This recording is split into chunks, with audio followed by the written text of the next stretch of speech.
Hi guys, कैसे हैं? मैं उम्मीद करता हूं कि आप लोग इस दौर में सुरक्षित हैं, है ना। चलिए, आज का जो टॉपिक है हम लोगों का, वो टॉपिक है फिनाइट वर्ब, है ना। इस वीडियो को स्टार्ट करने से पहले, आज का टॉपिक पर बात करने से पहले एक रिक्वेस्ट है आप लोगों से कि, है ना, जो भी हमारे इस चैनल पर नए हैं और जो भी हमारे इस वीडियो को देख रहे हैं, उनसे एक रिक्वेस्ट है कि आप हमारे इस चैनल को सब्सक्राइब करें, हमारे इस वीडियो को अधिक से अधिक शेयर करें, लाइक करें, कमेंट करें। चलिए शुरू करते हैं आज हम लोग अपना टॉपिक।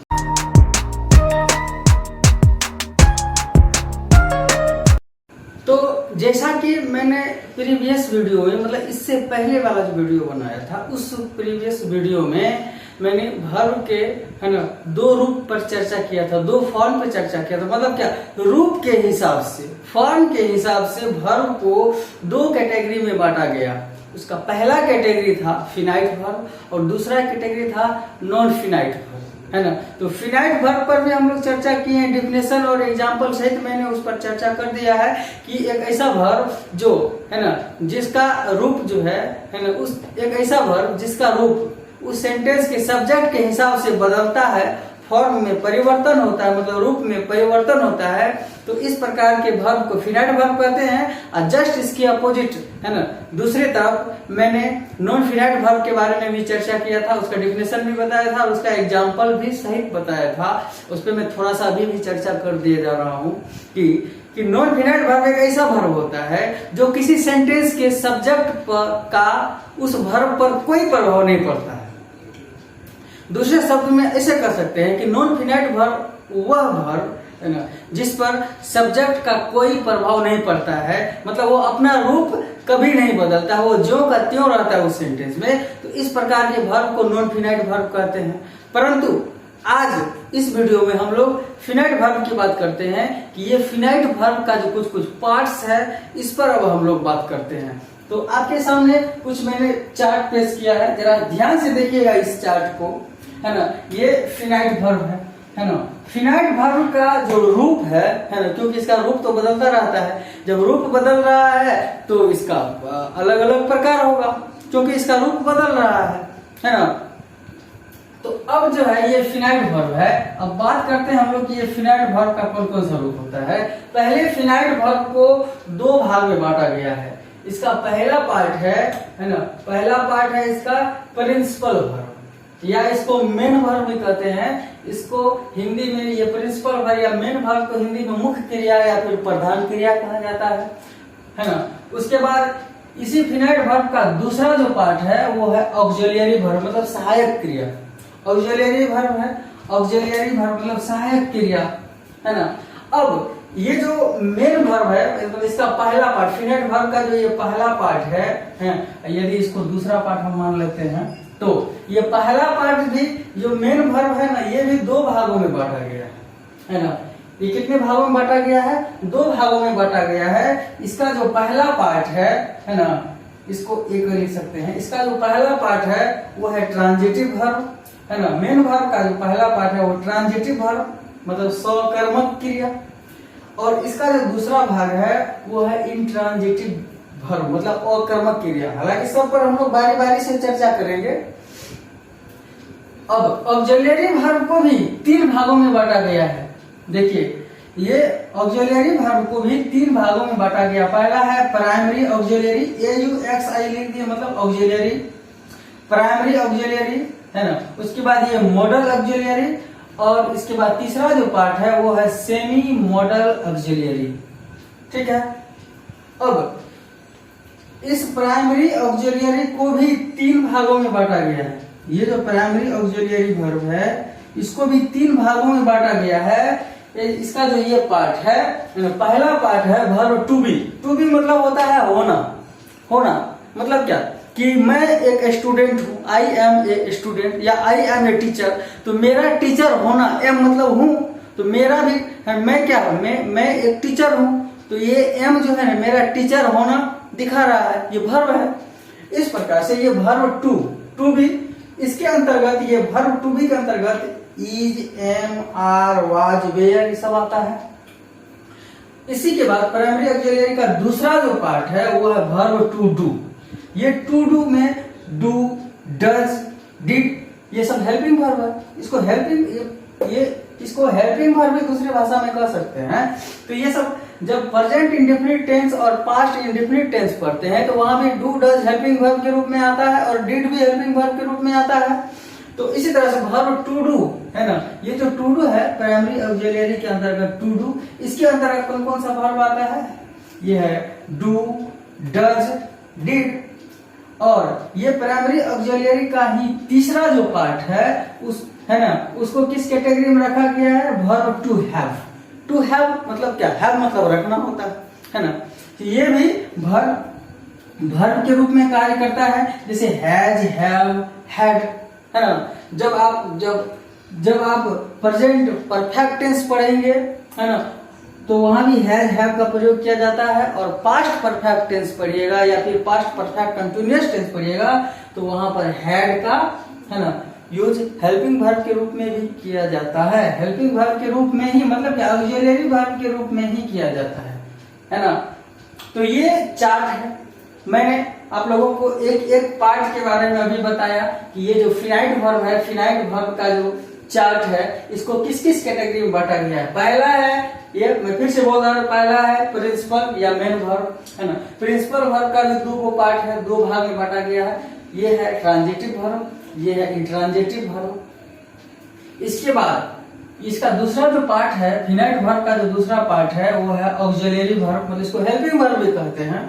ऑक्सिलरी वर्ब को तीन भागों में बांटा गया है। पहला है प्राइमरी ऑक्सिलरी वर्ब, दूसरा है मॉडल ऑक्सिलरी वर्ब और उसके बाद है सेमी मॉडल ऑक्सिलरी वर्ब। अब ये जो प्राइमरी ऑक्सिलरी वर्ब है इसको भी तीन भागों में बांटा गया है।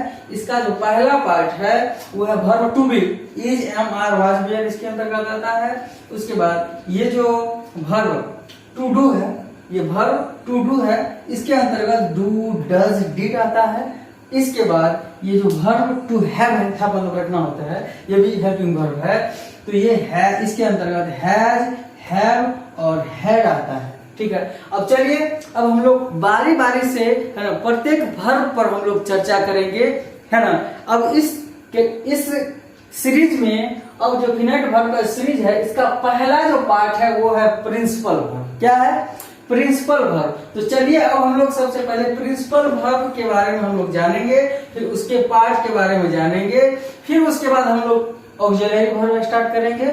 उसके बाद उसका सारा का सारा पार्ट 1 बाय 1 करके बताऊंगा। चलिए अब हम लोग बात करते हैं ये प्रिंसिपल वर्ब क्या है। तो अब देखते हैं हम लोग कि ये जो है ये प्रिंसिपल वर्ब क्या है, मतलब मुख्य क्रिया है ना, यानी मेन वर्ब क्या है ना। इसका मैंने डेफिनेशन आप लोग के सामने प्रस्तुत किया हूं, जरा ध्यान दीजिएगा। इस डेफिनेशन पे लिखा हुआ है कि a verb used with the subject and show the meaning of a sentence is called main verb और प्रिंसिपल वर्ब। एक ही बात है, प्रिंसिपल वर्ब या मेन वर्ब एक ही बात होता है। मैं फिर से पढ़ता रहा हूँ कि ए वर्ब यूज्ड है ना। आप लोग चाहे तो इसको नोट कर सकते हैं, वीडियो को पॉज कर लीजिए, नोट कर लीजिए, यानी मैं बोल दे रहा हूँ तो सुन करके आप नोट कर सकते हैं।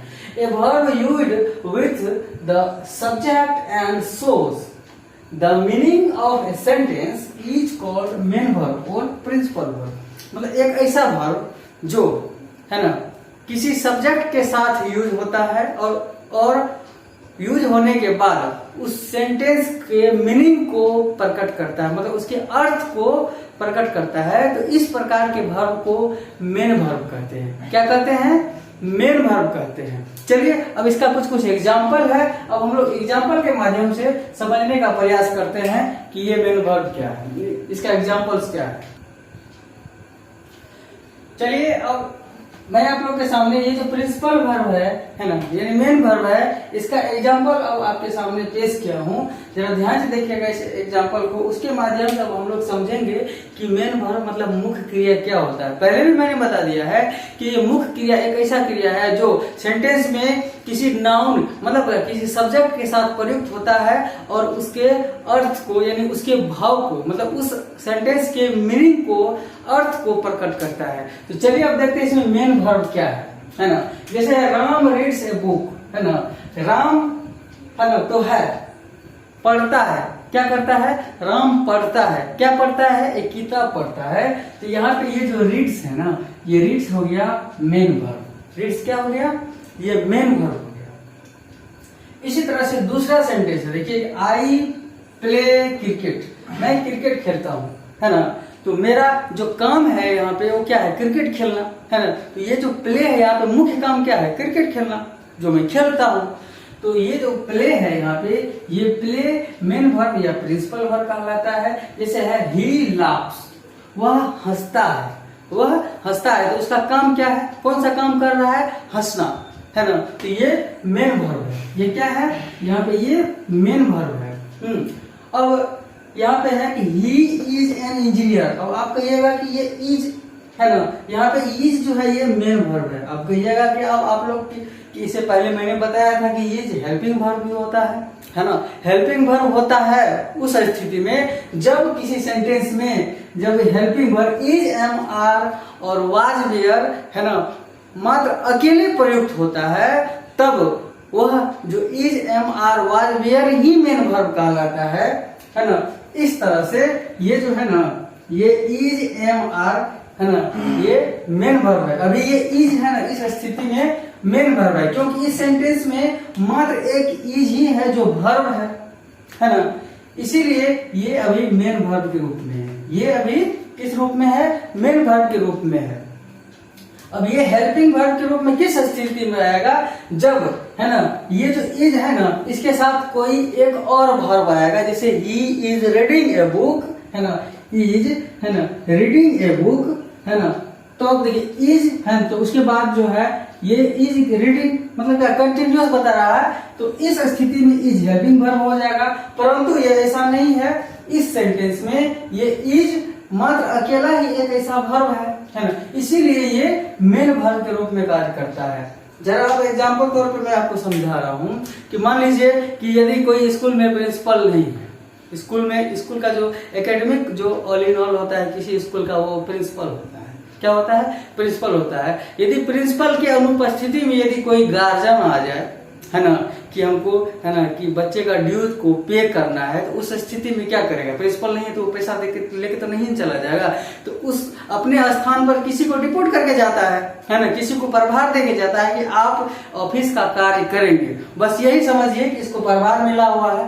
अभी ये मेन वर्ब के रूप में है, हेल्पिंग वर्ब, लेकिन ये अभी फिलहाल ये मेन वर्ब के रूप में कार्य कर रहा है, क्योंकि इसके अलावा कोई वर्ब है ही नहीं इस सेंटेंस में। इसीलिए यहाँ पे इज, ये इज वास्तव में हेल्पिंग वर्ब है, परंतु किसी वर्ब के न रहने के कारण ये जो है अभी ये इस स्थिति में ये मेन वर्ब कहलाएगा।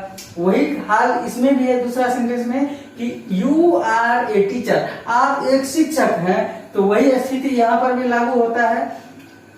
ये जो आर है ना, आर ये अभी मेन वर्ब है। क्या है ये अभी मेन वर्ब है। हाँ, जब यही इज, आर और एम, वाज, वेयर, है ना, किसी और वर्ब के साथ प्रयुक्त होता है, जैसे ही वाज रीडिंग, है ना, you are going to Patna, है ना, तो आर गोइंग टू पटना, तो यहाँ पे आर जो है ना वो हेल्पिंग वर्ब होगा, और गो जो है, गो ये मेन वर्ब होगा, गोइंग।